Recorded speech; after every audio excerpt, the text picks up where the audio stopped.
এবার শুরু করা যাক ইনস্টল অ্যান্ড সেট আপ রিয়েক্টকে কীভাবে আমরা ইনস্টল করব এবং সেট আপ করবো সেই জিনিসটা আমরা একটু দেখে ফেলে চলেন। নাম্বার 1, রিয়েক্ট যদি আমরা ইনস্টল করতে চাই, সবাই কি শুনতে পাচ্ছেন?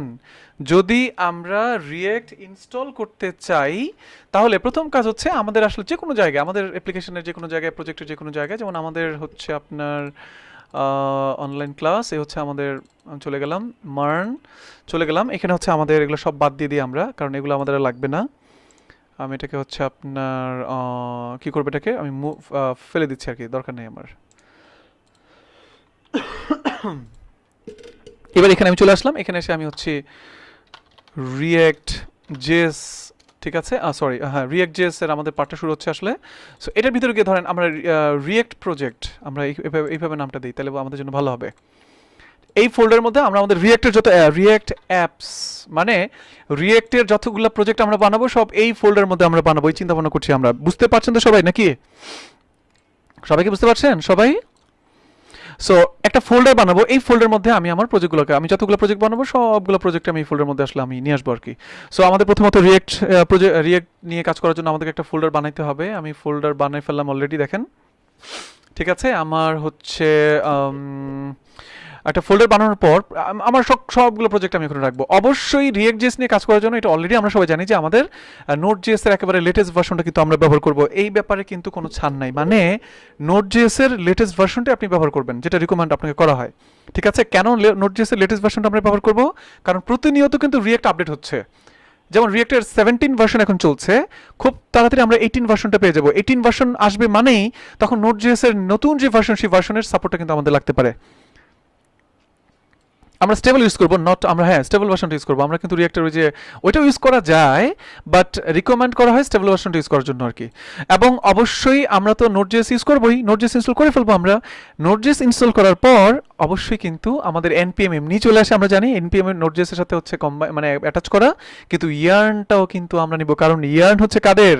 ফেসবুকের কিন্তু, মানে মেটার, এখন ফেসবুক বলবো না, এখন বলবো মেটার। ইয়ার্নটা কিন্তু এখন মেটার, মানে ফেসবুকের মালিকের। তার মানে আর রিয়েক্ট জেসটাও যেহেতু ফেসবুক তৈরি করেছে, সেজন্য আমাদের ম্যাক্সিমাম কমান্ডগুলো আমরা ইয়ার্ন দিয়ে আসলে মেনটেন করব। আমি কি সবাইকে বুঝতে পারলাম? তার মানে আপনার জন্য ফরজ হচ্ছে নোট জেএস এবং ইয়ার্ন এবং npm, ঠিক আছে সবাই? এই হচ্ছে মোটামুটি অবস্থা। এখানে দেখেন yarn is recommended for react JS, react developer, মানে রিয়েক্ট ডেভেলপারের জন্য রিকমেন্ডেড হচ্ছে ইয়ার্নটা আমরা একটু মানে সিরিয়াসলি এটাকে নিয়ে কাজ করবো আসলে। সো দেন আমরা কি করবো, আমরা এখন খুব সহজে দেখাই, আমরা লারাভেল ইনস্টল করেছিলাম এর আগে, সো আমাদের টেনশনে পড়ার কোনো কারণই নাই। আমি আমার এই ফোল্ডারের মধ্যে আমার টার্মিনালটা ওপেন করলাম, একটু জুম করে নিয়ে যেন সবাই দেখতে পান, ওকে, অনেক বড় করে নিলাম। সো সেম জিনিস, আমি এই রিয়েক্ট অ্যাপ এই ফোল্ডারের মধ্যে আমার রিয়েক্টের যত প্রজেক্টগুলো আছে সবগুলো প্রজেক্ট আমি রাখতে চাচ্ছি। খুব ভালো কথা। তো আমাকে এখন ইনস্টল করতে হবে। আমরা লারাভেল ইনস্টল করতাম কিভাবে? কম্পোজারের সাপোর্ট নিয়ে, কি বলেন সবাই, ঠিক কি না? কম্পোজার এভাবে কিন্তু লিখতাম। এখন আমি যেহেতু রিয়েক্ট ইনস্টল করব, সো কমান্ডটা হচ্ছে npx, ঠিক আছে, ক্রিয়েট রিয়েক্ট অ্যাপ। সবাই কি বুঝতে পারছেন?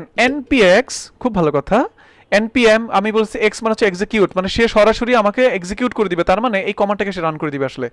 npx ক্রিয়েট রিয়েক্ট অ্যাপ, এরপরে অ্যাপের নামটা দিতে হবে, আমরা দিলাম হচ্ছে বেসিক। জাস্ট আজকে আমরা বেসিক একটা অ্যাপ বানাবো।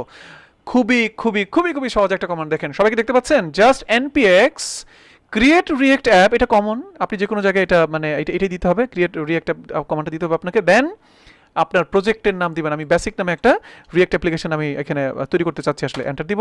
এন্টার দেওয়ার পর আমার কমান্ডে যদি কোনো প্রবলেম না হয়, সে সুন্দর মতো রান করবে। দেখেন এই যে দেখেন ইয়ার্ন অ্যাড হয়ে গেছে, কিন্তু ইয়ার্ন কিন্তু অটোমেটিকভাবে অ্যাড হয়ে যায়, দেখেন 1.22. এই ইয়ার্নের ভার্সন এটা দেখেন, এই যে বেসিক ফোল্ডার তৈরি হয়ে গেছে, এবং আমাদের রিয়েক্টের বর্তমানে ভার্সন কত আমাদের ইনস্টল হচ্ছে এখানে দেখেন সব চলে আসবে কিন্তু। ইনস্টলেশন চলছে এবং ডান, শেষ, আমাদের রিয়েক্ট ইনস্টল হয়ে গেল। দেখেন সবাই কি দেখতে পাচ্ছি? সবাই রিয়েক্টের বেসিক নামে একটি প্রজেক্ট আমরা ইনস্টল করে ফেলেছি। আমার মনে হয় এটা বুঝতে আপনাদের কোনো সমস্যা নেই। আমরা একটু উপর দিকে যাই, আমরা একটু কিছু ভার্সন টার্সন দেখে আসি চলেন। যেমন হচ্ছে আপনার হচ্ছে আমাদের ইনস্টল হওয়ার সময় এখানে কিছু ভার্সন আসলে সে ফ্যাচ করে দেখাই দেয় আমাদেরকে। তবে আমরা ভার্সন এর ভিতরে ওই যে আমাদের composer package dot Jason file গিয়ে আমরা সব দেখতে পারবো, কোনো সমস্যা নেই। আমরা একটা অ্যাপ্লিকেশন কিন্তু বানিয়ে ফেলছি এখানে, একটা প্রজেক্ট আমরা এখানে ইনস্টল করে ফেলেছি। আমরা আরও একটা প্রজেক্ট ইনস্টল করি চলেন। ইনস্টল কমান্ডের কি নাম? npx খুব ভালো কথা। তারপর npx, তারপর হচ্ছে ক্রিয়েট রিয়েক্ট অ্যাপ। এবার কি তৈরি করব? বেসিক তো তৈরি করলাম, এবার হচ্ছে প্রো লেভেলের একটা প্রজেক্ট বানাবো। ধরেন আরেকটা আমি তৈরি করছি, দেখেন এই যে সুন্দর মতন ক্রিয়েটিং রিয়েক্ট অ্যাপ, ইয়ারের ভার্সন 1.22.17।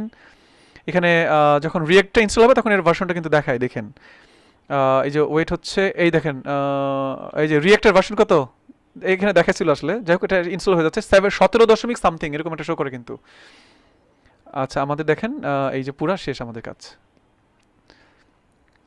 ডান। আমাদের দুইটা রিয়েক্ট অ্যাপ্লিকেশন আমরা তৈরি করে ফেলেছি, বেসিক এবং প্রো। সবাই কি দেখতে পাচ্ছেন? বেসিক এবং প্রো এই দুইটা প্রজেক্ট কিন্তু আমরা দেখতে পাচ্ছি। আপনারা কি সবাই ক্লিয়ার? সবাই কি ক্লিয়ার? তাহলে রিয়েক্ট জেএস কিভাবে ইনস্টল করব, মানে রিয়েক্ট অ্যাপ্লিকেশন কিভাবে বানাবো আমরা কমান্ডের মাধ্যমে, ব্যাপারটা সবাই বুঝতে পেরেছেন কি? সবাই কি আমরা বুঝতে পেরেছি? এবার অ্যাপ্লিকেশন তো আমরা বানিয়ে ফেললাম, এবার ধরেন আমি বেসিক অ্যাপ্লিকেশনটা রান করব আসলে। সো আমাদের সেই বিশ্ববিখ্যাত আমাদের যে মানে ভিজুয়াল স্টুডিও কোড আছে, সেই কোডের মাধ্যমে আমরা রান করব। দেখেন ভিজুয়াল স্টুডিও কোডটা রান করলাম, এবার ফাইলে গিয়ে ওপেন ফোল্ডারে যাওয়ার পর আমরা হচ্ছে আপনার ডেস্কটপ থেকে, আমাদের হচ্ছে আপনার ওয়ার্কস্পেস থেকে, অনলাইন ক্লাস থেকে, হচ্ছে আপনার MERN স্ট্যাক থেকে, রিয়েক্ট অ্যাপ থেকে আমাদের এই বেসিক প্রজেক্টটা আমরা রান করবো। এখন ওপেনে ক্লিক করলাম, আমাদের কিন্তু প্রজেক্টটা রান হয়ে গেল।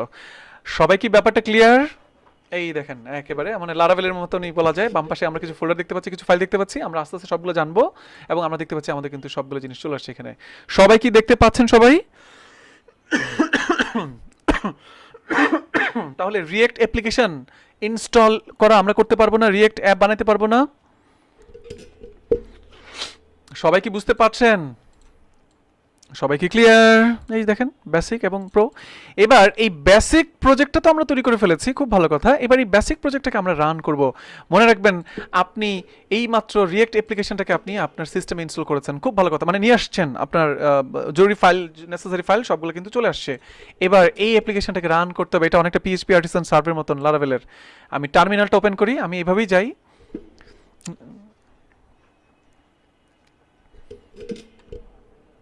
সিএমডি তো আমি স্টার্ট করি, প্রজেক্টটা রান করেছি। হ্যাঁ বেসিক প্রজেক্টে আসছি, প্রজেক্টের ভিতরে আসছি।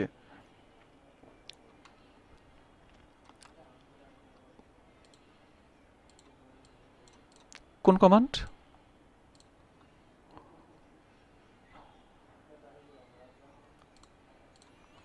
না না আমি বলি কনফিউশনে পড়ে যান না। আমি বলি দেখেন আমি ডেস্কটপ থেকে হচ্ছে আমাদের ওয়ার্ক স্পেসে গেলাম, এটা ভালো করে দেখে নেন কিন্তু, অনলাইন ক্লাসে গেলাম এবং আমি মার্নস্ট্যাকে গেলাম। দেখেন রিয়েক্ট অ্যাপ এই ফোল্ডারটা আমি এমনি বানাইছি, বুঝেন না? এই ফোল্ডারটা আমি এমনি বানাইছি আসলে। কেন? এই ফোল্ডারের মধ্যে আমরা যতগুলো প্রজেক্ট নিয়ে কাজ করবো সবগুলো প্রজেক্ট আমরা এখানে বানাবো আসলে। এখন আমার সিএমডিটা এখানেই তো রান করবো আমরা, তাই না? যেহেতু এখানে আমি ইনস্টল করবো লারাভেলে, যেরকম লারাভেলে এইচটিডক্স ফোল্ডারের ভিতরে গিয়ে আমি ইনস্টল করেছি না, বাস সেটাই, সেম জিনিস। বাট এইটা বানাইছি, এইটার যে রিয়েক্ট অ্যাপ বানাইতে পারে নট লাইক দ্যাট, এটা যে কোনো একটা ফোল্ডার আমি বানিয়ে নিব আসলে। বাট এই ফোল্ডারের মধ্যে আমার সবগুলো জিনিস রাখবো আর কি। আর ভিজুয়াল স্টুডিও কোড দিয়ে আমি এখন এই বেসিক প্রজেক্টটা রান করবো, তাহলে এই বেসিকটাকে আমি রান করেছি। সবাই কি বুঝতে পেরেছেন? সবাই ক্লিয়ার?